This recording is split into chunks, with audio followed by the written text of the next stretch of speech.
გამარჯობა, ეთერშია სოლიდარობის სტუდია და გადაცემას გაუძღვები მე დავით ახვლედიანი. ჩვენი სტუმარი გახლავთ პარტია სოლიდარობა მშვიდობისთვის პოლიცაბჭოს წევრი პოლიტოლოგი ირაკლი უბილავა. მოგესალმებით ირაკლი, მადლობა რომ გვეწვიეთ სტუდიაში. ბრიუსელიდან კეთდება განცხადება საქართველოს მიმართ. ევროკომისიის პრეს-სპიკერი აკეთებს განცხადებას, ციტატა არის ბრალდებები, რომ ევროკავშირი საქართველოს ტრადიციული ოჯახური ღირებულებების გამოსჯის უბრალოდ არასწორია. აცხადებს მარკუს ლამერტი, ეს არის პრეს-სპიკერი ევროკომისიის და თქვენ როგორ ფიქრობთ, ეს მორიგი განცხადება, ეს მორიგი გზავნილი რატომ კეთდება იმ ფონზე, როდესაც საკმაოდ ისეთი турბულენტური ვითარებაა გეოპოლიტიკური თვალსაზრისით და ევროკავშირი ჩანს რომ არ არის მოწოდების სიმაღლეზე, ამის მტკიცებულებად გამოდგება გერმანიის კანცლერის ფრიდრიხ მერცის განცხადება, უკანასკნელი განცხადება, რომლის თანახმად ის განიცდის, რომ არ არის მოწოდების სიმაღლეზე ევროკავშირი. აქ იგულისხმება თუნდაც უკრაინაში მიმდინარე ომი და სათანადოდ არ ვართ წარმოდგენილებიო და ჩართულები ამ პროცესში, როგორც ერთიანი და ისეთი სრულფასოვანი ძალა. მერცი ამბობს, თუმცა იმეც გამოთქვამს, რომ ახლა ევროკავშირის ქვეყნები ნელ-ნელა აჩვენებენ ერთიანობას ამ კონტექსტში. კი ბატონო, მოდით ჩვენ არაერთხელ გვითქვამს ამ სტუდიაში, რომ ევროპა ძალიან სუსტია ამ ეტაპზე. ამ ეტაპზე კი არა, უფრო ადრეს მეორე მსოფლიო ომის შემდეგ ძალიან სერიოზულად დასუსტდა. ერთად ჩვენ ვიცით, აი გლობალურ პოლიტიკას საერთაშორისო სისტემის სტრუქტურირებას თუ ავიღებთ, იყო ორპოლუსიანი სისტემა. ერთი იყო ვაშინგტონი, მეორე იყო მოსკოვი იმ პერიოდში რა. შესაბამისად, პოლუსი რას ნიშნავს? პოლუსი არის ერთი ძლიერი სახელმწიფო, რომლის გავლენის ქვეშ ექცევა ყველა დანარჩენი ამ პოლუსის ფარგლებში ფუნქციონირებადი სახელმწიფოები. შესაბამისად, ევროპის ყველა ქვეყანა იყო ამერიკის შეერთებულ შტატებზე მიმული, დამოკიდებული, ის უზრუნველყოფდა მათ უსაფრთხოებას. და დღესაც ეს ამ სიტუაციიდან ვერ გამოვიდა. ვინაიდან 91 წელს საბჭოთა კავშირი დაიშალა, ყველა სპირზე ეკერა ერთპოლუსიანი მსოფლიო უნიპოლარიზე. გულისხმობს რას? უკვე არა მარტო ევროკავშირის, შემდგომ შეიქმნა ევროკავშირი, რა თქმა უნდა, მაგრამ ევროპის ქვეყნები რამე გლობალური მასშტაბით, პლანეტარული მასშტაბით ერთი ცენტრისადმი დაქვემდებარება. შემამისად ერთია ზესახელმწიფო უნიპოლარული სისტემის პრობლემებში და ამ შემთხვევაში შეერთებული შტატები და მის სატელიტები. ეხლა ჩვენ სიღრმეში არ შევალდით, ბევრი განშტოებებიც არის, მაგრამ ზოგადად რო ვთქვა. შესაბამისად, ჩვენ ვიცით, რომ დაახლოებით ევროპის უსაფრთხოება, ნატოში გაღებული ხარჯებიდან გამომდინარე 75%-ს ეს შეერთებული შტატები იღებდა თავის თავზე. რაც თქვენ წარმოგიდგენიათ, როდესაც ამხელა სამხედრო მახინის გავლენის ქვეშ ხარ მოქცეული, ხო? რა თქმა უნდა, ვერ იქნები დამოკიდებელი მოთამაშე. და ის სიკეთეები, რაც იყო ხო იმ პერიოდებში ევროპაში, რა თქმა უნდა, ევროკავშირმაც შეუწყო, რა თქმა უნდა, ხელი. თუმცა როცა ეს პროცესები და ეს ყველაფერი იქნებოდა, სოციოლოგიაში, სოციოლოგიურად რომ მიუდგეთ ტერმინი, ეს იყო მოდერნის ეპოქა, სუვერენული სახელმწიფოების ეპოქა და ამ სუვერენულ სახელმწიფოების გაერთიანებას წარმოადგენდა. თუმცა ამ უნიპოლარიზმის პირობებში განვითარდა, ხდება ახალი იდეოლოგიური პარადიგმის განვითარება, მოდერნიდან ცნობილია ტერმინია სოციოლოგიაში პოსტმოდერნში გადასვლა. ეს არის ულტრალიბერალიზმი, ულტრაინდივიდუალიზმი და შესაბამისად ულტრაინდივიდუალიზმის პირობებში, აი ოჯახი რა კოლექტივია, ხო, რო ავიღოთ. ხდება ნებისმიერი კოლექტიური ერთობის გამოშიგნა. კონსერვატიზმის აუცილებლად არის პირველი, ასე ვთქვათ, დასაყრდენი, ეს არის ოჯახი, როგორც ერთიანი სტრუქტურა, სისტემა, რომელსაც ყველას თავის ფუნქცია გააჩნია. თუმცა ამ გლობალიზმის პირობებში გლობალისტების არსი რა იყო? აი დაუშვათ არის რამოდენიმე სუვერენული სახელმწიფო, ხო? არის და შესაბამისად ამ სუვერენულ სახელმწიფოებში ცხოვრები საზოგადოება, ადამიანები კონკრეტული ერის წარმომადგენლები არიან, ფრანგები, გერმანელები, ქართველები, რუსები. მათი ინდივიდუალიზაციის თავარი არსი რა არის? ეს რომ აი თუ იყოს სუვერენული სახელმწიფოების ფარგლებში სოციალური კონტრაქტიდან გამომდინარე ერის სახელმწიფოს ფორმირება, ამას უკვე გლობალური მასშტაბით მოისურვეს იგივეს გაკეთება. შესაბამისად, ერის როგორც ასეთი ფენომენის გაქრობა არის მთავარი მიზანი ამოსავალი წერტილი. ხოლო ეს ერი რო გაქრეს, ეს პირველი ინსტიტუტი, ინსტანცია, რომელზეც დგას, ეს არის ოჯახის პრინციპი. ამიტომ პირველი დარტყმა რაც ხდება ახლა თვითონაც განაცხადა. ჩვენ ვიცით ხო, აი თუნდაც ავიღოთ საქართველოში იმ იდეოლოგიის, რა იდეოლოგიის პროპაგანდირება ხდება? LGBTQ საზოგადოების, ხო? ხდებოდა. ხდებოდა, ახლა ყობახიძემ თქვა რომ საჯარო რეესტრში იმათი მხრიდან ვამბობ ამ ხელისუფლებამ შეაჩერა აი ეს მოითხოვს ულტრა ინდივიდუალიზმს, ულტრა ინდივიდუალისტურ მიდგომას, მაგრამ წარმოგიდგენიათ ახლა ადამიანი ან გეი ან ლესბი ან კიდე რა ვიცი 1000 ჯულის რაღაცა. მისთვის ოჯახის პრინციპი არ მუშაობს არა ამ ადამიანის. მის აზროვნების სტრუქტურაში ოჯახის ფენომენი ხო მოშლილია საერთოდ. და რაც შეეხება, როცა იდეოლოგია შემოდის, იდეოლოგია და ერთი დიდი გაერთიანება იქნება, ყველა ეს თუ სოციალური წესრიგები სხვა სახელმწიფოში განსხვავებულია, მათი მთავარი ამოსავალი წერტილია ერთიანი ამ გაერთიანებაში, ამ შემთხვევაში ევროატლანტიკურ სივრცეზეა საუბარი, ხო? ერთიანი გლობალური მასშტაბის სოციალური წესრიგის შექმნა. და თუ შენ გინდა ინტეგრირება, შენ ღებულობ იმ იდეოლოგიურ პარადიგმებს, იმ სოციალურ წესრიგს, რაც არის განვითარებული, არა მარტო სოციალურს, ეკონომიკურს და ყველანაირს. ეს იწევს რას? აკრო ქართული საზოგადოება კონსერვატიულია, რა თქმა უნდა, აი იდეოლოგიურ პარადიგმულ კოლიზიებს იწევს ეს ყველაფერი. ამიტომ არის დაპირისპირება, როგორც, პრაქტიკულად, როგორც სამხედველობრივი, ისე პრაქტიკაში პოლიტიკურ დაპირისპირება მიმდინარეობს. ჯერჯერობით ხელფასაში არ გადავსულვარ ღმერთმა უკნას. თორე ეხლა შეიძლება იმას მართლა არ უნდოდეს ხა და ვინმე კიდე არ დაძდებდეს აქ ოჯახებს დაიშალეთ ან რაღაც ამდაგვარიო, თუმცა მაგრამ როცა შემოდის სოციალური წესრიგი ულტრა ინდივიდუალისტური, ულტრა ლიბერალური, ეს ქვეყნის შიგნით ამის პროპაგანდირება იწვევს, აქ შიგნითაც ამის მაგალითები ხო გვაქვს? კი, რა თქმა უნდა, რა თქმა უნდა. აი ახლა ეს წითელხმიანი გოგო გამოვიდა და ის ოცნების დეპუტატი ოდიშარია რომ გახსოვთ ხო ორი დღის წინ რაც მოხდა რომ შენ კი ბოგაქვს მოკვდებიო მაინც ისედაც მერე კიდე რაღაც სოციალურ ქსელში დაუდე ანუ სტატუსი დაუწერი ამ გოგოს რომ აი ვინც რეალურად კი ბოიანები არიან და ონკოლოგიური დაავადებებითო იმათ მიუხედოთ ჯობსო იქ თავისუფლებებზე ლაპარაკობს მაგრამ შეხედავ დურა აშკარად ესენ დურაგები წარფში რკინა გაკეთებული იქ იმპური მიმოქცევა ისეთია რომ კომედონის ვულგარისი გარანტირებული აქვს რაღაც აზიზღრობა აქვს ცხიმგროვა ადრე თუ გვიან ანუ წარმოგიდგენიათ ხო ჰაბიტუსით როგორები არიან აი ეს ულტრალიბერალურ გლობალისტები, ანუ ეს უკიდეგანო ყალბი თავისუფლება, რომელიც ტვინში უკვე იწვევს მათ ჰიპოტალმუსში, აი საერთოდ თხემში იწვევს ქაოსს. და ამის პროპაგანდირებას ახდენენ. აი ხო ვითომ მისთვის ის არაფერი, რაც შეურაცხყოფა მიაყენა იმ კაცს. ხო?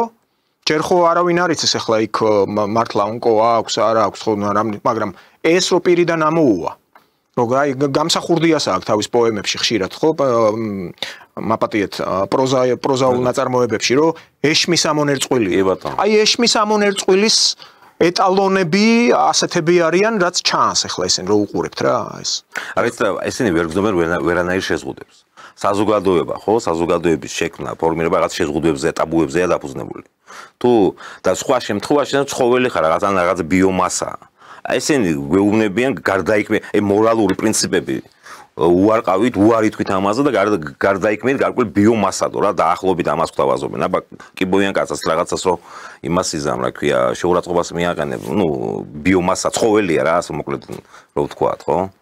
ყოველგვარი მორალურ ზნეობრივ ნორმებისგან დაცლილი ადამიანები არიან. ყოველ შემთხვევაში მათი ქმედებები თავისებური კოდი აქვთ ამ ზნეობის. ანუ მათ მიაჩნიათ რომ ეს ნორმა არის. ანუ ნორმის ფარგლებში პროპაგანდის შედეგია რაც ხდებოდა ადრე საქართველოში. თუმცა ამ ხელისუფლებამ ძალიან ზუსტად გათვალა ეს სოფხედველობრივი დაპირისპირება. როცა დასავლეთში იმ გლობალისტებმა მოინდომეს ამათ ჩამოცილება და მხოლოდ მიზეზი ერთი ჰქონდათ ამათ, რომ მეორე ფრონტი არ გახსნა სამხრეთ კავკასიაში, ეს სიტუაცია არ არის ეს. აქედან გამომდინარე ამ ადამიანებმა განიცადა ამათი მოშორება იმ გლობალისტებმა, ვინც დღეს მართავენ რეალურად რო ვთქვათ ბრიუსელიდან ვინც მართავს დღეს ამ პროცესებს. მოიშორეს, თუმცა ამათმა ძალიან ჭკვიანურად დაუპირისპირეს ის იდეოლოგია, ის კონსერვატული პარადიგმიდან დაუპირისპირდნენ. ვინაიდან ამათ იცოდნენ და ბევრი სოციოლოგიური კვლევები სტარდება საქართველოში, როგორც უცხო ორგანიზაციების მხრიდან, ისე ადგილობრივი ორგანიზაციების მეშვეობით, სოციოლოგიური ორგანიზაციების მეშვეობით. რა თქმა უნდა, განწყობები საზოგადოებაში ცნობილია, ახლა მსოფლმხედველობრივი განწყობები და ყველანაირი და მათ იციან რა რითი უნდა დაუპირისპირდნენ. ქართული საზოგადოება ჯერჯერობით ყოველ შემთხვევაში თუ არ ჩავთვლით იმ ჯენზის, ეგრეთ წოდებულ ჯენზის საზოგადოებას, რომელიც დაახლოებით 14%-ია თუ არ ვწდები, ხო? ჯერ კიდევ კონსერვატიულ ტრადიციულ ღირებულებათა სისტემაზე დგას. ეხლა მომავალში თუ ასე გაგრძელდა შესაბამისად იმ ჯენზი თაობა ეხლა მე წინდა მსოფლმხედველობრივი კუთხით ვამბობ. ამ ადამიანების რაოდენობას უნდა შემცირდეს თუ ასე გაგრძელდა. თუ ლიბერალები მოვიდნენ ისევ და ისევ გაგრძელდა იმ იდეოლოგიის პროპაგანდირება შესაბამისად მათი რაოდენობა გაიზრდება. თუმცა მე იმედი მაქვს, რომ დღევანდელი ხელისუფლების პირობებში ჯერჯერობით ყველაფერი საპირისპირო მიმართულებით ვითარდება. მაგათთვის საპირისპირო მიმართულებით. კი ბატონო და მიუბრუნდეთ კვლავ იმ საკითხს, რაც შეეხება ევროპული განწყობები, ევროპელი ლიდერების განცხადებები, მათთვის ეს ძირითადი წუხილი, რომ ვერაფერს ვერ შვებიან და ვერ აგვარებენ ამ უკრაინის თემას, ისე როგორც მათ სურთ. ღმერთი პირდაპირ ამბობს, რომ ჩვენ დამოკიდებულები ვართ შტატებზეო. ტრამპის განცხადებები კი თუ დავაკვირდებით, ერთ დღეს ერთს ამბობს, მეორე დღეს მეორეს ამბობს, ეხლა თქვა, რომ კვლავ უნდა დაურეკო პუტინსო. ისევ ველაპარაკო, მანამდე თქვა, მოელოდნენ ჩვენგან ახალგადაწყვეტილებებს, ანუ ალბათ სასანქციო საკითხები იყო ისევ და წამდაუწომ ცვლის თავის პოზიციას. ნუ გასაგებია, რომ ისიც დამოკიდებულია ისეთ ქმედებაზე, რაც როგორც თავად ფიქრობს ალბათ, რომ წარმატება მოუტანოს ამ პოლიტიკურ ასპარეზზე. და დიდად დამოკიდებულია ამ შიდა ელექტორალურ განწყობებზე. ეხლა უკვე საკმაო ხანია რაც პრეზიდენტია, ხო? თვითონ ამერიკელებში ეხლა იმედგაცრუება მოდის ნელ-ნელა ისეთ მდგომარეობას, როდესაც ხედავენ მათი ლიდერი, ანუ პრეზიდენტი ამ შემთხვევაში აკეთებს ერთ განცხადებას, მაგრამ ვერ აღწევს შედეგს. ეს ხომ ისევ და ისევ მის რეიტინგზე მოქმედებს. ხო და აგერ პუტინი და ეს ტრიო, რომელიც იქ შეიკრიბა, ვნახეთ ჩვენ მოდიც ჩადგა შუაში. ტრამპმა დღეს თქვა, რომ ან პირველ დღეს თუ თქვა, რომ აი კოალიცია იკვრება ჩემ წინააღმდეგო ჩრდილოეთ კორეის და ჩინეთის და რუსეთისო, ახლა ამბობს, რომ როგორც ჩანს ჩვენ დავკარგეთ რუსეთი და ინდოეთიო ამბობს. და ისინი ერთიანდებიანო აი ბნელ ჩინეთთანო. ანუ აქ იგულისხმება, ანუ ვიცით რა, რომ ჯერ კიდევ პირველი პრეზიდენტობის ხანიდან დაწყებული ტრამპს დიდად გულზე არ ეხატებოდა ჩინეთის სიძლიერე. ჩინეთის გაძლიერება, ხლა შტატებს თავისი ინტერესები აქვს ტაივანის მიმართულებით. ტაივანში აგზავნის, მოდით ასე ვიტყვი, ამ შავ ფულს, რომელიც ხმარდება ამ რეჟიმის შენარჩუნებისთვის. ანუ რეჟიმს იმიტომ ვამბობ, რომ ოფიციალური პეკინი ამას თვლის სეპარატისტულ რეგიონად. კი ბატონო, 48 ჩვენ გვახსოვს ის ასაკოვანი ქალი რო არის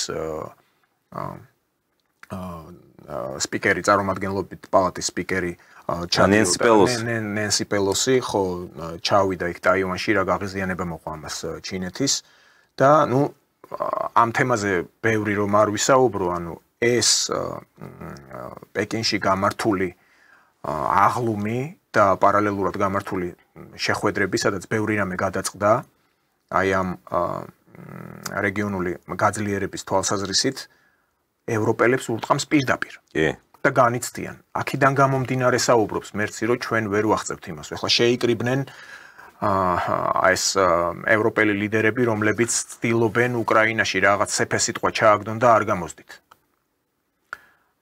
აქეთ პუტინი პასუხს ცემს მათ, რომ როგორც კი გაბედავთ ვინმე რაღაც კონტინგენტის გამოგზავნას, გნებავთ ერთობლივი იქნება, გნებავთ ცალკე კონტინგენტი იქნება, პირდაპირ იქნება ჩვენი სამხედრო სამიზნე. კი. ამაზე საერთოდ ისტერიკა დაემართათ. ხო და აი ტკეპნიან ერთ ადგილს ვერაფერს ვერ ახერხებენ.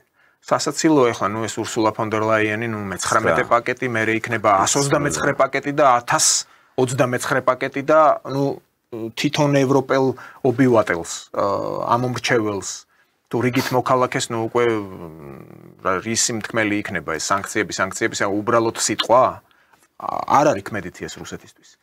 ტრამპი ამბობს, რომ აღარ იყიდოთ ნავთობი რუსეთისგან, საერთოდ არ იყიდოთ. ნუ ის ორი ქვეყანა რჩება, რომელიც ცდილობს თავის პოლიტიკა აწარმოოს, უნგრეთი და სლოვაკეთი, მაგრამ რუსეთმა მოახერხა და ახლა ჩინეთში აპირებს მთელი ამ თავისი ენერგომატარებლების გაყიდვას. იცით რა, მე უბრალოდ ახლა ევროპელებზე თქვი, ევროპელები, ნუ არაერთხელ კიდევ ვიმეორებ, გითხრა სუსტია ძალიან. ვინაიდან ნუ ზოგადად გვინდა თუ არ გვინდა ნებისმიერი პოლიტიკის გატარება საგარეო საშინაო პოლიტიკაში, ხო? მას უნდა ზურს უმაგრებდეს ძალა. ევროპული, რა ვიცი, არმიები ისე არის დასუსტებული და გაჩანაგებული, ასე რომ ვთქვა, თუნდაც ინდუსტრია, ევროპული სამხედრო ინდუსტრია, ნუ მიბმული არიან ამერიკულ სამხედრო ინდუსტრიაზე და მათ იმაზე, ხო? შესაბამისად, დამოუკიდებლად მათ თავიანთი გეოპოლიტიკური ინტერესების გატარება შეუძლებელია. მათი მხრიდან მოხდეს. ამას ემატება ისიც, რომ ამ ევროკავშირში ჯერჯერობით კიდე არსებობენ სუვერენული სახელმწიფოები და თითოეულს თავისი ინტერესი აქვს. თუმცა ეს ბრიუსელის ევრობიუროკრატია, ხო, მაინც ცდილობს გარკვეულწილად აი კოლექტიური ინტერესები, ევროპის კოლექტიური ინტერესები მაინც გაიტანოს.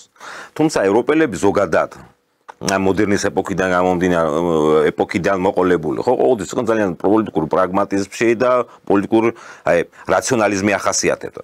თუმცა რუსეთთან მიმართებაში რაც ისინი შეცდომებს უშვებენ, მე ვერ წარმომიდგენია. თქვენ სწორად ბრძანეთ რა. მე ასეთი გაუნათლებელი პოლიტიკური ელიტა და პოლიტიკური კლასი რაც დღეს ევროპას ყავს, მე ჯერ არ შემხედრია. ნუ ალბათ იმ ძალებს, ვინც მოყავთ ახლა ევროპაში ზოგადად ამ კაპიტალისტურ სისტემებში, ნებისმიერი პოლიტიკური კლასის ელიტის უკან დგას დიდძალი ფინანსური ჯგუფები, ბიზნეს ელიტები, რომლებიც აფინანსებენ წინასაარჩევნო კამპანიებს და ასე შემდეგ. ისინი ბევრად არიან მაგაზე დამოკიდებულები. მათი პოლიტიკური არსებობა გარკვეულ ბიზნეს ელიტაზეა, გარკვეულ ფინანსურ ჯგუფებზეა დამოკიდებული. თან არათანმიმდევრულები არის. აი ზუსტად ეს არათანმიმდევრობა, ეხლა მარტო მაგალითს მოვიყვა, ნახეთ, აბსოლუტურად გეთანხმებით, რასაც ამბობთ ირაკლი და აი ეს კოალიცია, მხარდამჭერთა კოალიცია უკრაინის, ხო? ხლა სულ ცოტა ხნის წინ უკრაინის მთავრობა ზელენსკიმ თან მოაწერა ხელი ლეგალურად ცნო პორნო ინდუსტრია უკრაინაში. ხო, ნუ ჯერ ხო გარყვნილების აპოთეოზი, ახლა იქ ეკლესიას თავი რო გავანებოთ, რა მდგომარეობაში ჩაიგდეს თავი. ხო და ერთ-ერთი აქტიური მხარდაჭერია იტალიის პრემიერ-მინისტრი უკრაინის, ჯორჯა მელონი, კონსერვატორი. თან კონსერვატორი. მოხდა ისე რომ 700,000 ხელმომწერი გაუჩნდა აი ამ პორნო საიტს, სადაც ხელოვნური ინტელექტი თუ არ ვიცი რით, მოკლედ ჯორჯა მელონი გამოიყვანეს ამ ერთ-ერთ პორნო ვარსკვლავად. წარმოიდგინეთ და ამაზე რეაქცია ქონდა ამ ქალს. გამოიძიეთო. იქ მთელი კარაბინერები, რა ვიცი, აი მთელი კომისრები, როგორც იტალიურ მაფიაზე ფილმებში გამოიძიეთ ეს დახურეთ და უმკაცრესად დასაჯეთ ეს ხალხიო. უმკაცრესად დასაჯეთო. ანუ თან გულშემატკივრობს უკრაინის ხელისუფლებას, რომელიც ამას ყველაფერს ლეგალიზებას უხდენს. აი ამ პორნო ინდუსტრიას. და ის რომ თუ აი მათი გაგებით ეს ხომ გამოხატვის თავისუფლებაა. ხო და აი სანამ პირადად რო შეეხო და ახლა მკაცრად დასაჯეთო. აი აქ არის ეს თანმიმდევრულობა, ირღვევა თუ არ ირღვევა, ანუ ლოგიკას არის. კი, არა, მაგათ ლოგიკაში თულა აქვს საქმე, თუმცა მე ერთ რაღაც მინდა არარაციონალურები და არაპრაგმატულ პოლიტიკასაც არ ვიმეთქი მე რაზე. ეხლა რასაც რუსეთი ითხოვდა ევროპისგან, ხო? ნუ ევროპა, როგორც ჩანს, არ არის სუბიექტი, რომელსაც რუსეთს სამხედრო თვალსაზრისით მინიმუმ რო ავიღოთ, კონკურენცია გაუწიოს რამეში, ხო? შესაბამისად, მათ ის, რასაც რუსული მხარე ითხოვდა იმ 4 რეგიონს, ნუ სიტყვაზე ვიძახი. მათი გადმოსახედიდან ვიძახი, მათი გადმოსახედიდან. ითხოვდა წამოსულიყვნენ იმაზე და ნატოზე ამ ეტაპზე უარი ეთქვა უკრაინას. კაი, ჩაეწერათ იმ დოკუმენტში, რა დოკუმენტიც იქნებოდა, ესმით? თუმცა არა, მათ მოინდომეს რა, მათ ეგონათ რომ, ნუ თავიდან ომის პირველივე დღეებიდან ეგონათ რომ რუსეთს რაღაც სანქციები დაშლიდნენ ამ ქვეყანას, შემდგომ სტრატეგიულ იმას მიაყენებდნენ მარცხს და შესაბამისად ამ რუსულ რესურსებს თუ რაც იქნებოდა დაეპატრონებოდნენ. ამან გამოიწვია რა, სრულად უკუ რეაქცია გამოიწვია, ისიც ეშინოდა სხვა შორის ტრამპს.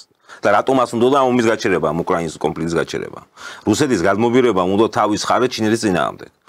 ახლა რუსეთი მთლად მოკავშირე ვერ გამოადგენდა როგორც მოკავშირე, თუმცა რუსეთს ნეიტრალიტეტი დაეჭირა ამ ამერიკულ-ჩინურ დაპირისპირებაში, საკმარისი იყო ამერიკული მხარისთვის. ერთ-ერთი ნომერი პირველი ასე ვთქვათ, კონკურენტი ამ გლობალურ პოლიტიკაში, პლანეტარული მასშტაბით, ნომერ პირველი, დღესდღეობით ყოველ შემთხვევაში შეერთებული შტატებისთვის არის ჩინეთი. ეს გააზრებული ქონდა ამ დღევანდელ პოლიტიკურ, მმართველ ელიტას, იმ ადმინისტრაციას, ვინც დღეს მართავს შეერთებულ შტატებს. და მათი ამ ევროპელების, ამ სულელების, მართლა ამ ბრიყვების, აი გლობალურ პოლიტიკაში გაურკვეველი ბრიყვების მეშვეობით გამოიწვია რა, უმსხვილესი პოლიტიკური ალიანსი. ეგ შეიძლება მას სიტუაციური უწოდოთ, რაც არ უნდა უწოდოთ. ამ ეტაპზე უმსხვილესი ალიანსი გამოიწვია, თქვენ წარმოგიდგენიათ, ინდოეთს შევეშვა ჯერ.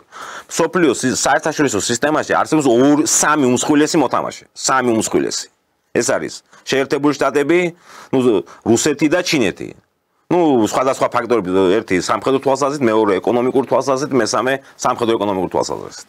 შესაბამისად, ამ 3-დან 2 გააერთიანეს ერთის წინააღმდეგ. ვინც ისინი მითო მოკავშირეთულიან ის ევროპელები. თვითონ კი ევროკავშირი იმდენად სუსტია ამ ასპექტში, ხო? ის ვერ დააბალანსებს იმ მინუს რაც მიიღო შეერთებული შტატები. ევროპელები დაკავებულები არიან ამ შემთხვევაში მხოლოდ წკავწკავით. წკავწკავით, კი ბატონო. აი კრილოვის ცნობილი იგავი რო არის სლონე მოსკა. ანუ რუკას რო დახედო გეოგრაფიულ რუკას, რუსეთი ყველაზე დიდი ხმელეთია დედამიწაზე, 1/6 უჭირავს, ხო, ოკეანეების გარდა. ანუ რომელშიც ჩაეტევა, თქვა, 3 შეერთებული შტატები ან 20 ევროკავშირი. ანუ წარმოგიდგენიათ ხო და ესენი მხოლოდ აი წკავწკავებენ. ანუ წარმოიდგინეთ ერთ-ერთი ასეთი ვერსია არის იმის შესახებ რომ აი ჩინეთი ეკონომიკურად ძლიერია, ნუ გასაგებია იქ დიქტატურა, სი ძინპინი დადის სტალინის ფრენჩით, დიქტატორი, ნუ როგორი წარმოსახვაც აქვს, მაგრამ რუსეთში არის დემოგრაფიული კრიზისი. ყველა გალოთებულია, ანუ ევროპული სტერეოტიპების შესახებ ვლაპარაკობ ახლა. აღმოსავლეთში ნელ-ნელა ჩინეთი მოდის, ჩინეთი იპყრობს. ჩინეთი სახლდება რუსეთის ტერიტორიებზე, ან ჩინელები უпростоრად. და ამით რუსეთი სულს ღაფავს. აი ამ დონეზე პრიმიტიული მიდგომა. ეს დაახლოებით 90-იან წლებში რო იყო, აი მარტო მოსკოვი და პეტერბურგი, დანარჩენი ქალაქები ნახეთ კოშმარია. ანუ იქცევა რუსეთი. ეს სხვა რაღაცას მინდა გითხრათ, თვითონაც რატო არიან ბრიყვები თქო რა. კარგი და ჩვენი და აღმოსავლეთის სპეციალისტების არჯერა და თვითონ თავს თვლიან რაღაცა როგორ გითხრათ რაღაცა რაღაც ანალიტიკური მის მქონე ადამიანებად. მაგრამ მათი ერთი არის ჰელფორდ მაკინდერი, რომელიც არის გეოპოლიტიკის ერთ-ერთი ფუძემდებელი, ცნობილი ნაშრომი ისტორიის გეოგრაფიული ღერძზე 1904 წელს დაწერილი გეოპოლიტიკის მანიფესტად ითვლება. ბოლო აბზაცი წერს შემდეგ რაღაცას. ნუ ხარტლენზეა საუბარი. და ნუ ვინც აკონტროლებს ხარტლენს და მიდის ეს მთელი ესე ქვია ჩამოყალიბებული აქვს ფორმულა ვინ სოფლიო მასშტაბით ნუ სოფლიო ვინც უნდა გააკონტროლოს. იქ ბოლო აბზაცი უწერია პირდაპირ ამ კაცს. თუ იმ მიწებს დაეუფლება ჩინეთი, რაც რუსეთს უჭირავს, ხო აღმოსავლეთ ნაწილზეა საუბარი. ჩინეთი იმას უკეთეს მდგომარეობას დაიკავებს ევროპელების საწინააღმდეგოდ და მათ საუბედუროდ. იმას უკეთეს სიტუაციას დაიკავებს სოფლიო პოლიტიკაში, ვიდრე დღევანდელ მის ფლობელს გააჩნია. შესაბამისად ესენი არიან კიდევ მეორე, ესენი არიან მე არ ვიცი ახლა ევროპა ყოველთვის ცნობილი იყო რაციონალიზმით და პოლიტიკურ პრაგმატიზმით რა, ეს რაც მოდერნის ეპოქა დაიწყო, იქიდან მოდის ეს ყველაფერი, განმანათლებლობა და ასე შემდეგ. დღეს ამ ხალხს რა დაემართა ამ ევროპელებს ვერ წარმომიდგენია და კიდე იმაზე უარესია ეს ქართული ჩრუნგები რო აყვნენ ამ კიდე ამ სულ ევროპელებს, თქვა წარმოგიდგენიათ ამათ ინტელექტის დონე რა არის რა ეხლა. კი. ამ ბრიყვების, მაგრამ ქართული ბრიყვების, თვითონ პროევროპელების. სისულე არანორმალურ სიტუაციაში ვარ, სულ ყველა არანორმალურ სიტუაციაში ვარ. ნუ ძალიან კარგი რომ ამ ხელისუფლებამ გაუგო და აუღო ამ სულ ყველაფერს, თუმცა არ ვიცი ახლა გააჩნია მომავალში როგორ მოიქცევიან და რას გააკეთებენ. შესაბამისად მე ვთვლი რას. ეხლა თქვენ ტრამპზე ბრძანეთ და ტრამპი ცდილობს კი ისევ ტრამპი ზოგ გიჟგონია და რაღაც ისულელებს იძახ. იგი სიტუაციურად მოქმედებს, წარმოგიდგენიათ? ეხლა კი ეხლა ფიქრობ ბჭყალებში ეს ტერმინს გამოყენ, მოდი კიდე იქნებ დაუკერო პუტინი რა, კიდე იმიტომ ამბობს, კიდე დაველაპარაკებიო. მან იცის შესანიშნავად რომ რუსულ-ჩინურ ალიანსის წინააღმდეგ და ამას დაუმატებთ ინდოეთსაც, ხო? და როგორც ჩანს ინდოეთი სერიოზულად აპირებს ამ ალიანსში ინტეგრირებას. ნუ ამ ელიტის შემხედვარი ყოველ შემთხვევაში. მას ვერაფერს ვერ უზამს შეერთებული შტატები ამ უმსხვილეს ალიანსს, ვერაფერს ვერ უზამს. შესაბამისად კიდე ცდილობს დაყოლიებას პუტინისა. და მე ახლა რა ვიცი თუ ტრამპს მართლა უნდა ამის გაკეთება და რუსეთი როგორ სიტუაციაშია, რუსეთი ყველა საუკეთესო სიტუაციაში ამ ეტაპზეო.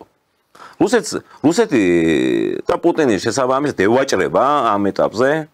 და მაქსიმალურად ცდილობს თავის რომ გამოივაჭროს ამ უკრაინის კონფლიქტიდან გამომდინარე. და რუსეთს კი უნდა დაელაპარაკოს ტრამპი. ტრამპი თავის ევროპელ მოკავშირეებს თუ ვინც არიან, მაგათ უნდა დაელაპარაკოს. ის რაც ბოლოს რუსეთმა შესთავაზა ამ გეოპოლიტიკურ კონფიგურაციაში. ეს იყო მათთვის ფაქტობრივად გამარჯვება იყო. ამას თავი დავანებოთ ისიც. ამასაც თავი დავანებოთ. ჯერ კიდე 22 წლის მარტში სტამბოლის იმაზე რო უარი თქვეს ამ ხალხმა. თქვენ წარმოგიდგენთ პოლიტიკური აი პროგნოზირების თვალსაზრისით აი ბრიყვები არიან ეს სულელები ეს მართლა. ეს სიბეცე იყო აშკარად რაც მოხდა მაშინ წარმოიდგინე. ეხლა მე მეგონა ხო ამ ბალანსიდან გამომდინარე. ჩინეთიდან ჩამოსვლის შემდეგ თუ დაუკვირდით პუტინის ტონალობას, აქეთ მე სტრომოსო ზელენსკი მოსკოვშია. და მივიღებო შევხვდებიო. მან სერიოზული გარანტია ყველა ეხა ელემენტარული ახლა გამოითვალა რაც კალკულაცია ხონდა მოახდინო სამხედრო ძალის, ეკონომიკის, ტექნოლოგიების ვის რა შეუძლია და რა ელემენტარულია რა ეს. ხო? მაგრამ გზნობს ჩვენ უფრო მაგრები ვართ ვიდრე ისინი. თუ მე გავაგზავნე ის გააგრძელებსაც უკვე ომს. ის გააგრძელებს ომს. კიდევ უფრო უკეთეს სიტუაციაში. ჟესტების ენითაც გასაგები იყო ეს, თუნდაც იმით რომ ეს ცნობილი ტრამპისეული ხელის ჩამორთმევა ქვემოდან რო ართმევს ხელს, რომ მე ვარ ძლიერი და მოდი და აი პუტინმა ზემოდან ისე დაკრა ეს ხელი დათვის თათივით, რომ ისიც კი გააბაიბურა, ანუ აი ჟესტი. მაგრამ ტრამპს თქვენ სწორი ბძანეთ ახლა ევროპელებს თუ უჭირთ ეს გათვლები და ეს ანალიზის გაკეთება. ტრამპი ტყუილა არ აკეთებს ასეთ განცხადებას, რომ აი დაუკარგოთ. ტრამპი პრაგმატულად მოქმედებს, მაგრამ ნახეთ რა აქვს მას, რა შესაძლებლობა აქვს მას. ერთადერთი რაც განაცხადა დღეს აი ახალი ამ ფონზე, ამ ყველაფერზე, რომ პენტაგონს უნდა გადაარქვა სახელი. და არქმევს რას? თავდაცვის სამინისტროს კი არა, ომის სამინისტროს. და რით იხსნის ნახეთ, ანუ უბრალოდ სიზმარი კი არ უნახავს. 59 წლამდე ერქვა ომის სამინისტრო. და ჩვენ მომავალი, ანუ როგორც 59 წლამდე ორიენტირებულები ვიყავით მოგებაზე, ანუ როგორც ქვეყანა, რომელიც ყოველთვის იმარჯვებს, აი სწორედ ამიტომ უნდა დავარქვა ომის სამინისტრო. და ეს რას ნიშნავს? უფრო მეცას გეტყვით რუსებისთვის. ანუ ეს გზავნილია პრინციპში. რუსეთისთვის არის ეს. უფრო მეცას გეტყვით. გუშინ შეერთებული შტატების თავდაცვის დივანმა ასეთი განცხადება გააკეთა ჰექსეტმა, რომ ტრამპისგან მიიღებ ბრძანება, დავალება, რომ მოხდეს ჩვენი სამხედრო ჯარების თუ იმის გადაიარაღება და შესაბამისად გადაყვანა ახალ რელსებზე, რომელიც იქნება შემაკავებელი რუსულ-ჩინური სამხედრო შესაძლებლობებისა. ფაქტობრივად ტრამპი უკვე ემზადება აი გლობალური დაპირისპირებისთვის, კი ბატონო. კიდე ცდილობს ახლა და უკავშირდეს პუტინს, კიდე ცდილობს რომ გაანეიტრალოს ეს სიტუაცია რამენაირად. და ამის გაკეთება შეიძლება მარტივად ტრამპ შეუძლია დაურეკავს თავის ზელენსკის თუ ვინც არის მარიონეტს და თავის ევროპელ მარიონეტებს შეუძლია ეს შეუულებრივად მოაგვაროს, თუმცა ამაზე არ მიდიან. მაგრამ ეხლა უკვე პუტინი უფრო მეც მოითხოვს, ვიდრე ითხოვდა ერთი თვის წინ. ერწმუნეთ თქვენ ამაში. ისეთ სიტუაციაშია უკვე. კი, აი მე იმიტომ ვამბობ, რომ ამათ სად დაკარგვეს ეს პოლიტიკურ პრაგმატიზმის გათვლები, პროგნოზირება პოლიტიკურ პროცესებისა, ხო? ევროპელი ძალიან ძლიერები იყვნენ ამაში. ძალიან ძლიერები იყვნენ. და თქვენ წარმოგიდგენთ, ვინ მართავს ხალხო, ვინ მაკრონი და ვინ მერცი და ეს სულელები, ეს ბრიყვები ესენი.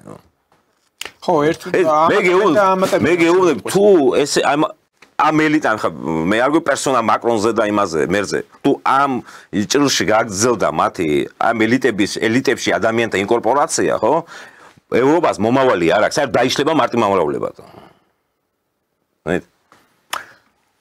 ანტონიო კოშტა აცხადებს ასეთ რამეს რომ ევროკავშირის დელეგაცია რუსეთის წინააღმდეგ დამატებითი სანქციების განსახილველად ვაშინგტონში მიემგზავრება ეს არის ევროპული საბჭოს პრეზიდენტი ან წარმოიდგინეთ ახლა რა ხაზი გრძელდება ეს რის ხაზი შარლ მიშელის და ბორელის ეს კი არა ეს ამას თავი დავანებოთ ამას ეხლა მე რაღაცა არა ბოდავს ეს ერთია თუმცა მათ იციან რომ ეს ვერაფერს ვერ შეცვლის ვერაფერს გლობალურ პოლიტიკაში მათ ეს წინვალი იციან თუმცა საკუთარი თავის ლეგიტიმაციას ახდენენ ევროპელი ამომრჩევლის წინაშე მე სხვა არაფერი არ არის ამაში ხო მაგრამ ევროპელებს ესმით ეს იციან რომ ესენი უვარგისები არიან ეს ბრიუსელის ევროჩინოვნიკები ანუ პრინციპში რიგით ევროპელს აღიზიანებს ამათი ეს ყველაფერი ეს ძიახსვლები რასაც ესენი მოდავენ მაგრამ ვერ შვებიან ვერაფერს აი ეს არის კიდე მეორე პრობლემა იმიტომ რომ თავად ევროკავშირის არჩევნები რომელიც ცალკე ევროპარლამენტის არჩევნები ცალკე ტარდება იქ ძალიან დაბალი არის ელექტორალური აქტივობა ვიდრე ჩვეულებრივ ცალკე აღებულ ქვეყანაში. ან ძალიან მცირე გზნობენ იმ ეკონომიკურ ზეწოლას, უბრალოდ ადამიანებზე მაქვს საუბარი, ვერ გზნობენ ეკონომიკურ სიტუაციის გაუარესებას. ახლა თქვენ წარმოგიდგენთ ტრამპმა მოსთხოვა რუსეთისგან უარი თვითო ნავთობის შესყიდვაზე. ბრაზე იდგა ევროპული ეკონომიკა, რუსულ ენერგორესურსებზე, ენერგომატარებლებზე, იაფ ენერგომატარებლებზე. მაგრამ განავითარა ევროპის ეკონომიკა. შესაბამისად თქვენ წარმოგიდგენიათ ახლა ევროპელები არიან, აი წმინდა სოფხედველობრივი თვალსაზრისით მატერიალისტები არიან. და ნუ მატერიაზე, კეთილდღეობაზე, ინდივიდუალურ კეთილდღეობაზე ორიენტირებული საზოგადოებაა ეს. ეხლა ენერგორესურსებზე ფასები რო გაიზრდება ეტაპობრივად, რო დააწვება ამ იმას ეკონომიკას, ევროპულ ეკონომიკას ზოგადად და მათი ამ ამ მოსახლეობის სოციალურ-ეკონომიკურ მდგომარეობა რო გაუარესდება. ისინი ჩვენსავით ქართველები კი არ მოითმენენ ბევრ ამას. ქუჩაში გამოვას ყველა. იქ რევოლუციების, გადატრიალებების ეპოქა დადგება თუ ასე გაგრძელდა ევროპაში. 4-5 წელიწადში გადატრიალებების ეპოქა შემოვა. ეს ცნობილი მარქსისტული თეორია ხო სოციალური რევოლუციებისა. შეიძლება ამ საერთაშორისო წინაშეც კი აღმოჩნდეს ეს ევროპა. და თუ დავამატებთ იმას თქვენ წარმოგიდგენიათ ახლა შეერთებულ შტატებიდან 2-ჯერ 3-ჯერ უფრო ძვირი დაუჯდებათ შესყიდვა ამ ყველაფერს. შესაბამისად ყველაფერზე პროდუქციაზე 2-ჯერ 3-ჯერ მოიმატებს ფასები. ხო? კი, ნუ ეს უკმაყოფილება. ეს სერიოზულად დააწובה ადგილობრივ ობიუატელს იქაურს. და ეს გამოიწვევს წინააღმდეგობა სისტემა როგორ არის აგებული რა. ელემენტები, ერთი ელემენტი რო გიჭერ, შენ რეაგირებას ახდენ მასზე. იგივე მოხდება. დინამიკა ეს უარყოფითი რეცესიის განვითარება, რეცესიის, რაც ახლა ხდება იქ ევროკავშირში, სწორედ დაიწყო მას მერე, რაც უკრაინაში დაიწყო ომი. კი ბატონო. ანუ მეოთხე წელია და გაკვეთილი ვერ გამოიტანეს ამიდან. ანუ რიტორიკა კვლავ ისეთი აქვს. ნუ ჯერ მასები ცნობიერება ვერ მივიდა იქამდე, მაგრამ თუმცა რაც უფრო გაუარესება ხდება, მით უფრო გამოგვიძება მოხდება მასების ევროპის შიგნით. თუ ასე გაგრძელდება კიდევ მეორე ეს სულელები, კიდე ეს ბრიყვები თუ ასე გააგრძელებენ ამ ყველაფერს დაკარგავენ საერთოდ. კი, ახლა ამ ვითარებაში საინტერესოა საქართველოს მდგომარეობა. ახლა ის განცხადებები, რაც ევროკომისიაში კეთდება და ჯერაც არ უნდათ ასე ვთქვათ რომ თავი გაგვანებონ. ცდილობენ რომ შეგვithრიონ თავიანთ სათამაშო მოედანზე. ხვდებიან ალბათ დიდი ალბათობით ხვდებიან რომ არ არიან მომგებიან პოზიციაში, ხვდებიან რომ აი ეს ეგრეთ წოდებული სტრაშილკები აი რუსული სიტყვა არის ასეთი, რაც მოდის მათი მედიიდან, ანუ რო ცდილობენ აბორდაჟზე აგვიყვანონ ეს საზღვაო ტერმინი არის ხო, გემის ვთქვათ რომ დააფიქსირო იყუზას ჩააგდებს და მოიზიდო, არ გამოსდით, ანუ საქართველოს შეთრევას ვერ ცდილობენ თავიანთ სათამაშო ველში. თან ისე რომ აი დააკვირდით როგორ მოქმედებენ ევრობიუროკრატები, ეს ევრობონზები, რას აკეთებენ. ცდილობენ ისე წარმოაჩინონ არსებული ვითარება, რომ მახვეწარის როლში ჩვენ ვართ. სინამდვილეში თავად სურთ რომ ჩვენი ტერიტორიის ხარჯზე გაიფართოონ არეალი. თან ისეთი არეალი, რომელიც იქნება დაპირისპირებული რუსეთს. სხვა მიზანი არ აქვთ, მაგრამ რაც უკრაინასთან მიმართებით მოხდა. ახლა ეს ზელენსკი ალაპარაკდა იმაზე, რომ თანახმა ვარ კორეულ სცენარზეო. იმიტომ ცდილობენ ესენი იკრიბებიან ეს ევროჩინოვნიკები, რომ კოალიციური ჯარები იქნებ შევიყვანოთ და ახლა რუსებს თვალები და ყურები აქვს. ომი დაიწყო, იმიტომ რომ ნატოს ჯარები არ განლაგებულიყო. კი, ეს იყო ერთ-ერთი უმთავრესი ეს პირველპრიჩინიო რო იძახის ეს პუტინი, ანუ პირველადი მიზეზები ამ ომის დაწყებისა იყო სწორედ ეს. ნატოს აღმოსავლეთით გაფართოება უკრაინის ხარჯზე, რაც გამოიწვევდა მერე სტრატეგიული ამ დამრტყმელი სარაკეტო სისტემების განთავსებას პირდაპირ რუსეთის საზღვართან და რუსეთს უკვე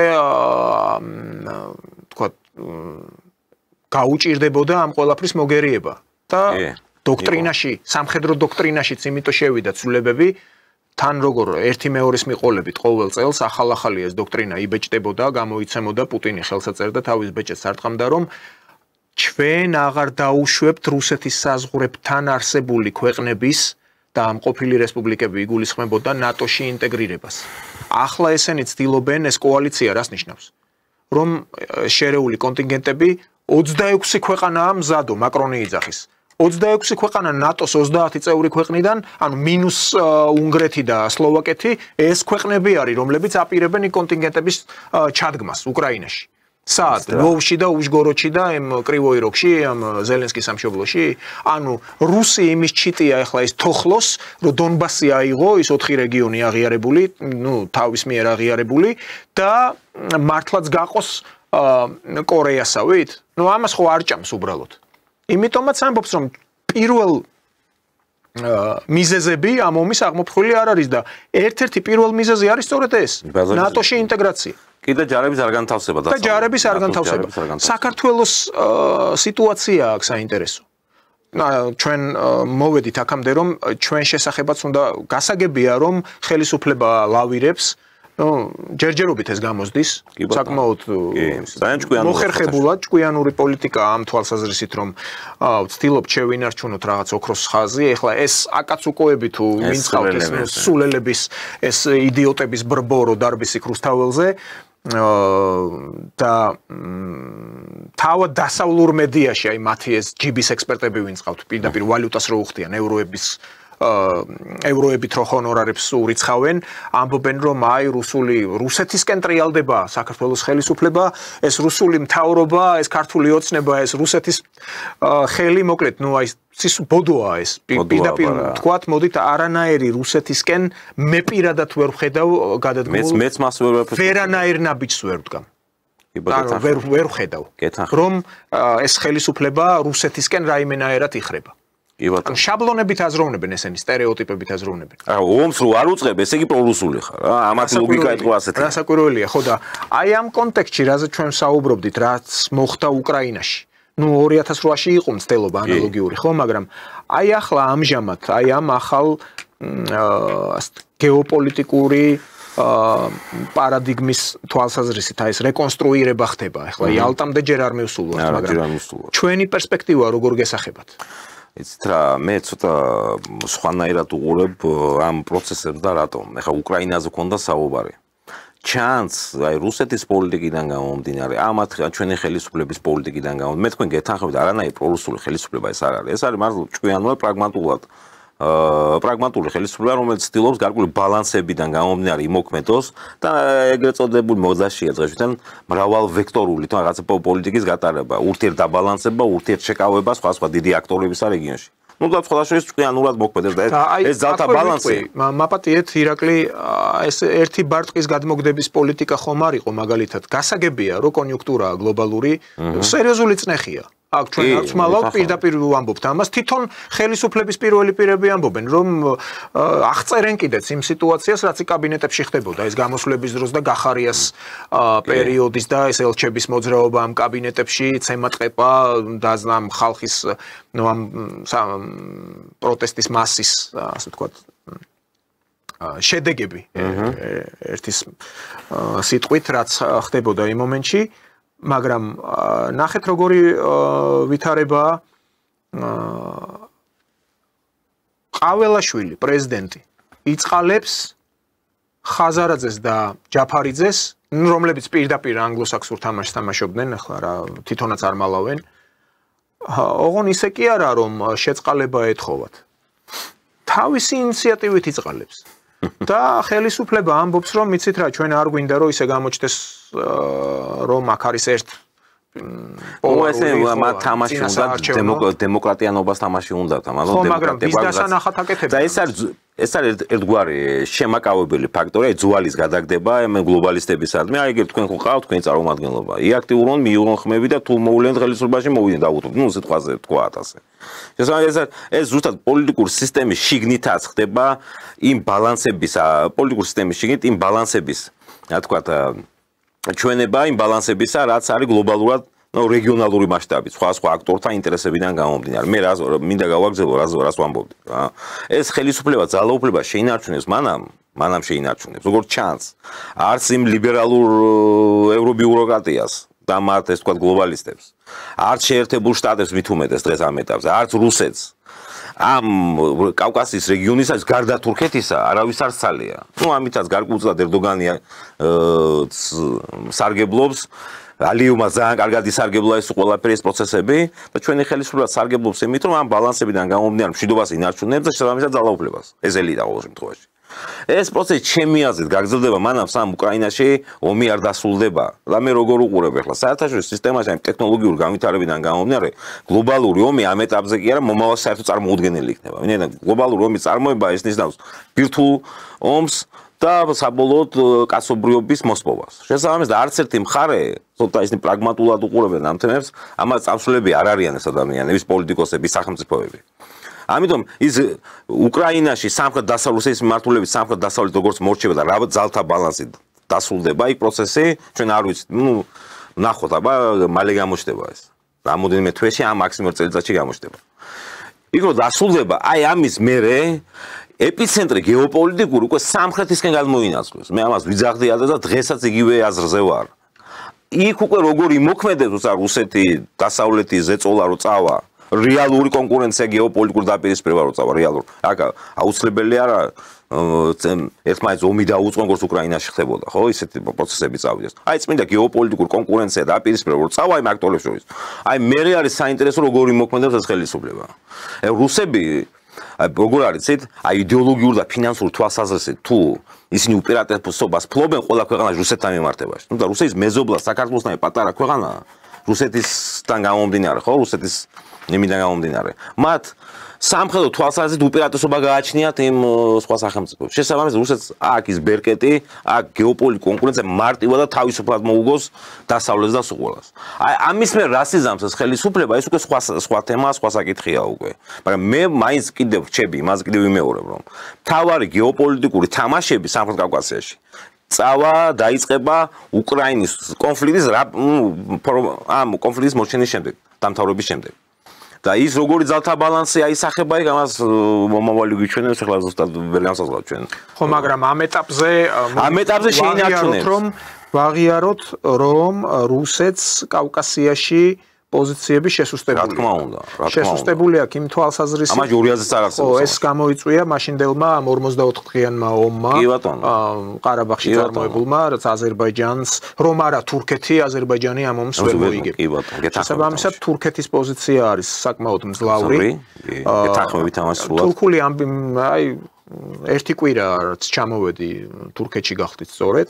Ну, ახლა ანკარაში არ ვიყავი სტამბოლში და ზუსტად ზეიმობდნენ თურქული დროშის დღეს, აი ჩვენი მიკროფონები რო არის, მოგეხსენებათ მაგფერია მათი დროშა და საკმაოდ ძლიერი მუხტი მოდის. იქ იყვნენ, მინდა გითხრათ, როდესაც ჩაიარა ამ ცენტრალურ აი ბეშიქტაშის სტადიონი რო არის, იქ ერთ-ერთი ცენტრალური ქუჩა, ეგეზი პარკიდან ჩამოდიხარ ცენტრალური ესე დიდი პროსპექტია, სამხედრო საზღვაო მუზეუმია იქ და ძალიან ორგანიზებულად ამ თურქული დროშების ქნევით, აი სულ თეკ ბაირახს ყვიროდნენ.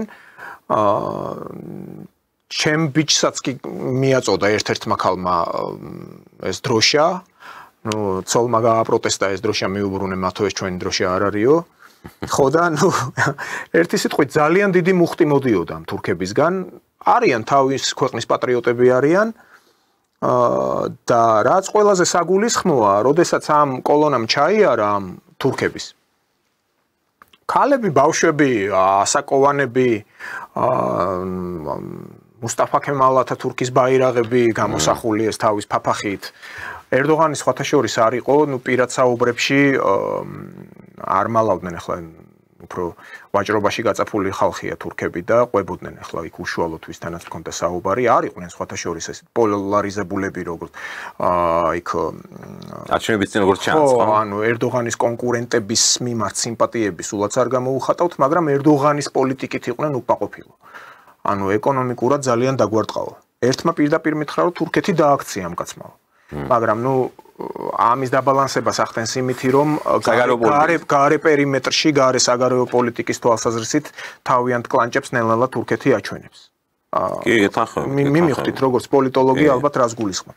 ხო და არ დავასრულე ამ ტალღამ როდესაც ჩაიარა ამ თურქების იქ ნაციონალურ ფორმებში გამოწყობილი თურქებიც იყვნენ და იქ არც მეტი არც ნაკლები ახისკელი თურქებიც იყვნენ. ანუ ახისკელი თურქები არის თავის დროზე მესხეთში მცხოვრები თურქების კონტინგენტი იყო, რომლებმაც ჩაიარეს. ახლა არ ვიგონებ არაფერს, ვიდეომა გადაღებული. ახლა პირადი ხო, ანუ ოჯახან ჩემი კამერით უბრალოდ პირადი არქივისთვის ასე ვთქვათ გადავიღე. ხო და საკმაოდ მგზნებარე და ხმამაღალი შეძახილებით აღნიშნავდნენ ამ ეროვნული დღესასწაულის რანგში ეროვნული დროშის ყველგან გამოფენილი იყო და მინდა გითხრათ სახელმწიფო დაწესებულებები და ეს მუზეუმებიც კი უფასო იყო იმ დღეს. და აი მუზეუმებზე გამახსენდა, ეხლა მე მოგეხსენებათ პრეს კარტით სარგებლობ, როდესაც ეხლა ანუ იკომოსის ბარათი უნდა კონდეს თქვა მუზეუმების გაერთიანების ან პრესის წარმომადგენლის რომ სადღაც სახელმწიფო მუზეუმში შეხვიდე უფასოდ ხომ აია სოფიაში აღარ მე ღმერთმადლობა რამდენჯერმე ვარ ნამყოფი სხვადასხვა კვლევის თვალსაზრისით აია სოფიაში და უბრალოდ დღეის მდგომარეობით აღარავის აღარ უშვებენ. ვინც გინდა იყავი. ქვემოთ, აი, როდესაც შედიოდი ტაძარში, ნუ დღეს მეჩეთი არის, თუ მუსულმანი არ ახარ, როგორც მექაში ან მედინაში არ შეგიშვებენ, ისე ვეღარ შეხვალ აია სოფიაში. არის მხოლოდ შემოვლით, აი, თოფქაფის სასახლისთან რო ადიხარ, მეორე სართულზე აივნიდან გაჩვენებენ უკვე აი ეს სექცია, სადაც ეს ფრესკებია და იქ თუ შეხვალ მხოლოდ. რატო კეთდება ეს? ერდოღანმა ამით სილა გააწნა ევროპელებს. იქ არის ასევე ეს ჯოაროსანი დანდოლოს საფლავი, რომელმაც მაშინდელი ეს კონსტანტინოპოლი როდესაც დალაშქრა, ამით ევროპელებსაც ეუბნება, რომ თქვენი დუხი არ უნახო აქ. ხო, ანუ თუ თანხას გადაიხდი და საკმაოდ სოლიდური თანხაა 25 ევროზე მეტი ღირს შესვლა. ხვდებით, ხო რა გააკეთა?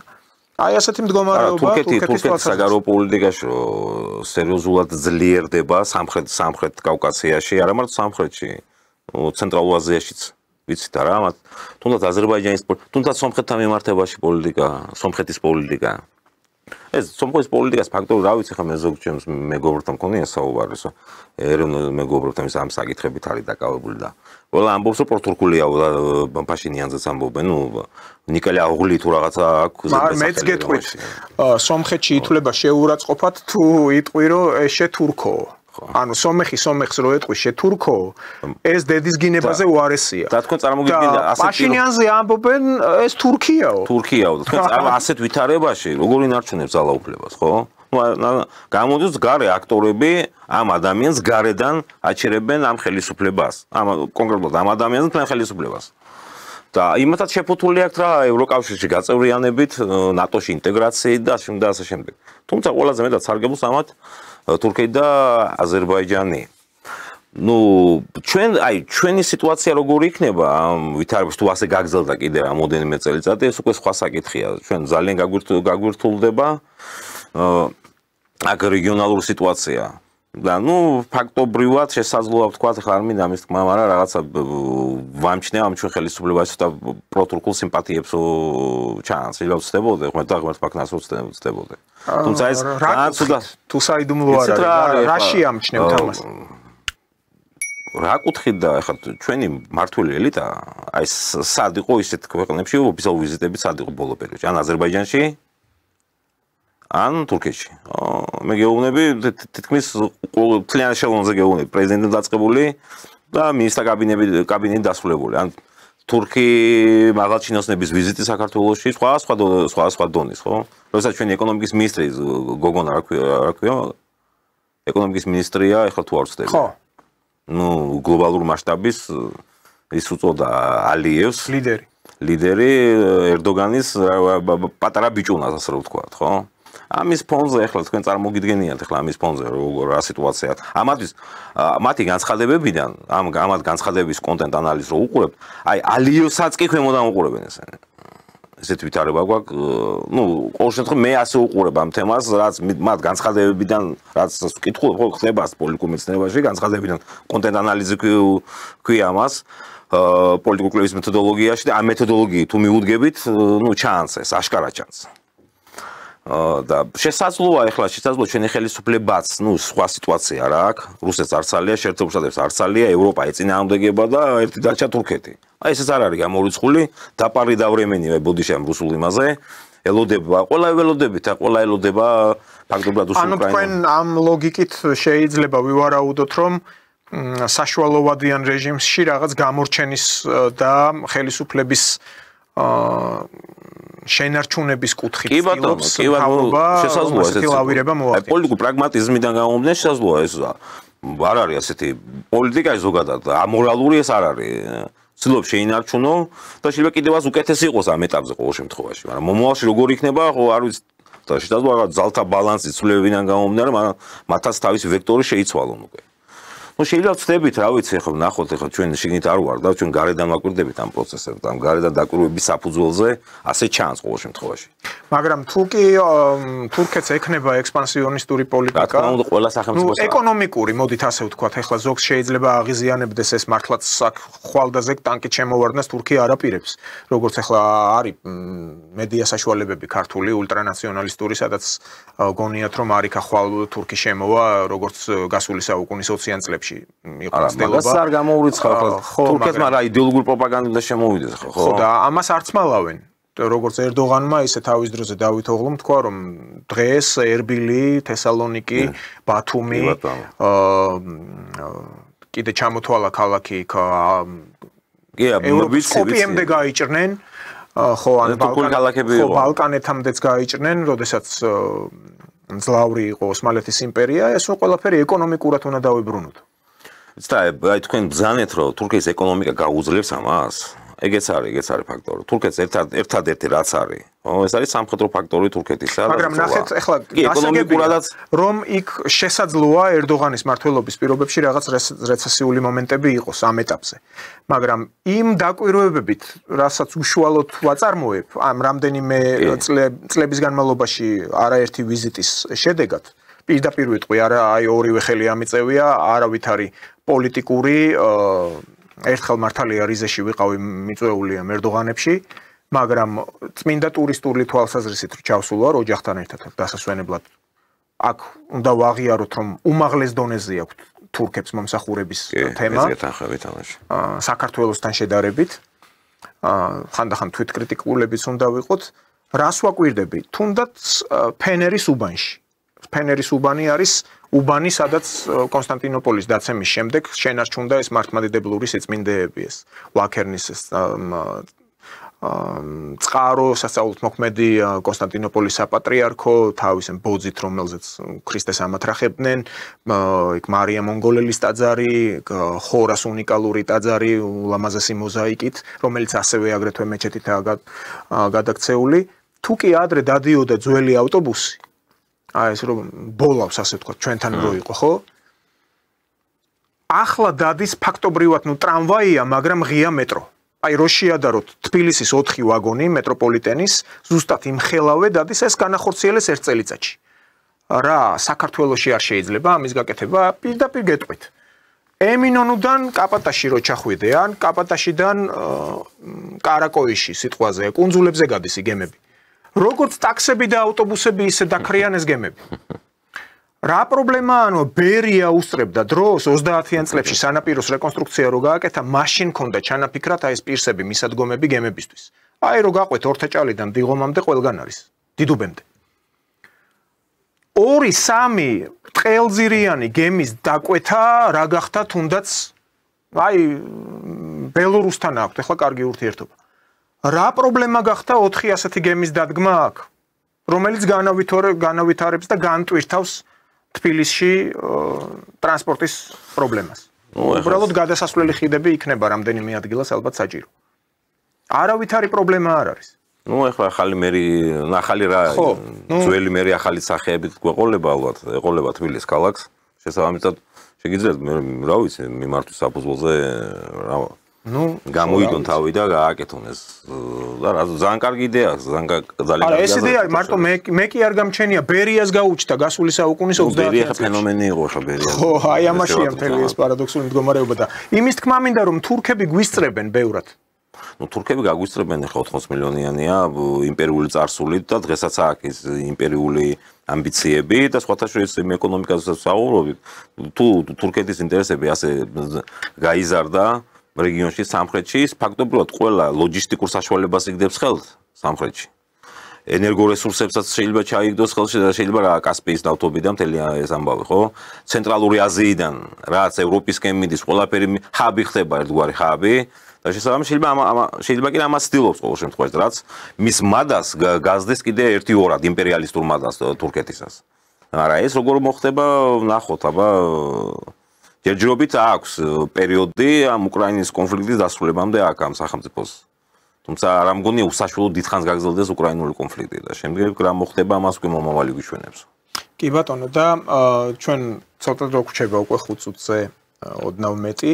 კვლავ საქართველოს შესახებ რო ვისაუბროთ და ალბათ დავასრულებთ ამით გადაცემას.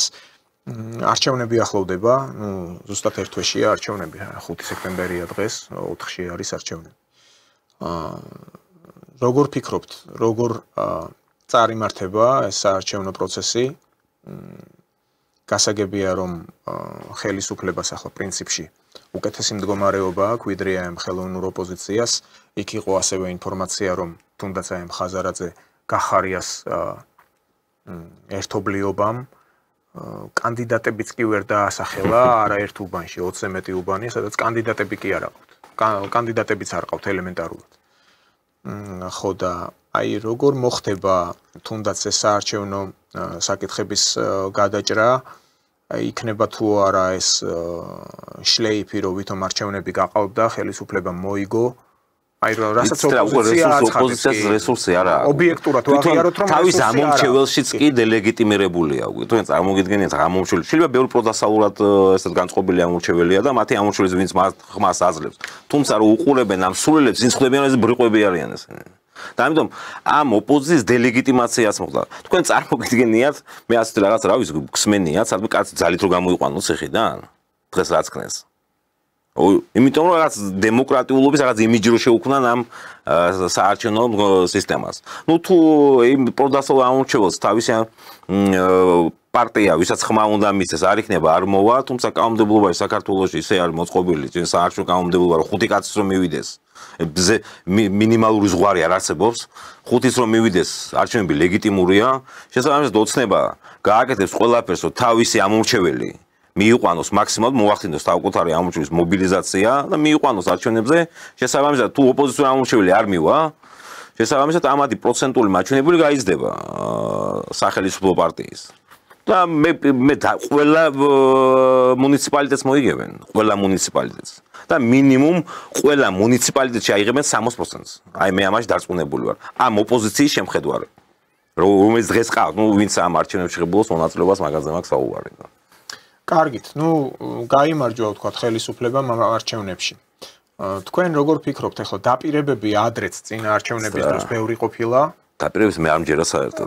ხო და აი სწორედ ეს არის ბოლო კითხვა და აი 2 წუთი გრჩება უბრალოდ ეთერის დასასრულამდე. დაპირებები იყო, მაგრამ რაღაცები გაკეთდა, ვატყობთ რომ კეთდება კიდეც, მაგრამ არა ისე როგორც თქვა დაპირებების თანახმად უფრო გრანდიოზული რამეები გააკეთა. თავარ რა არის საქართველოში. მომდევნო ეტაპზე ამ არჩევნების მოგების შემდეგ წინსვლა გვექნება, ანუ განვითარების თვალსაზრისით? ის რა მოდით ახლა დაუკვირდა ეკონომიკური თვალსაზრისით დავუყო. საქართველოში ეკონომიკა რო განვითარდეს და მარტო ტრანზიტული ქვეყანა კი არ უნდა იყოს. უნდა მოხდეს ინდუსტრიალიზაცია, ტექნოლოგიური განვითარება. ნუ მომხდა რა უკანასკნელ რამდენი წელი არის ხელისუფლებაში. ასე რაღაც არ მომხდარა, ხო?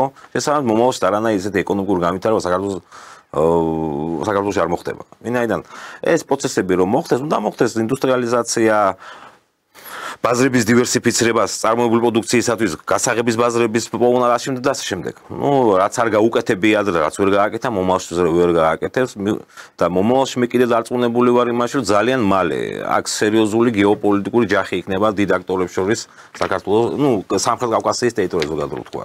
და ამისთვის არც ეცლება ამ ხელისუფლებას ასეთ რაღაც პროექტები განახორციელოს. კი ბატონო. რაც ეხა ღმერთმა ქნას, რაც მშვიდობა მართლა პირდაპირ თქვათ ეხლა, რომ ამ ხელისუფლების დამსახურება ის მშვიდი გარემო და მდგომარეობა, რაც გვაქვს ჩვენ დღესდღეობით საქართველოში და იმედია მომავალშიც ასე გაგრძელდება. რაც ეხება ეკონომიკურ განვითარებას, მე პირადად არ ველოდები და ხა ვინც ველოდებით, თუმცა გაგიმარჯვებთ. მადლობა გადაცემაში სტუმრობისთვის. მე მაყურებელს შევახსენებ, ჩვენი სტუმარი გახლდათ პარტია სოლიდარობა მშვიდობისთვის პოლიტსაბჭოს წევრი პოლიტოლოგი ირაკლი უბილავა. შევხვდებით მომავალ კვირას 4 შაბათს ტრადიციულად 16 საათზე. მადლობა ყურადღებისთვის. ნახვამდის.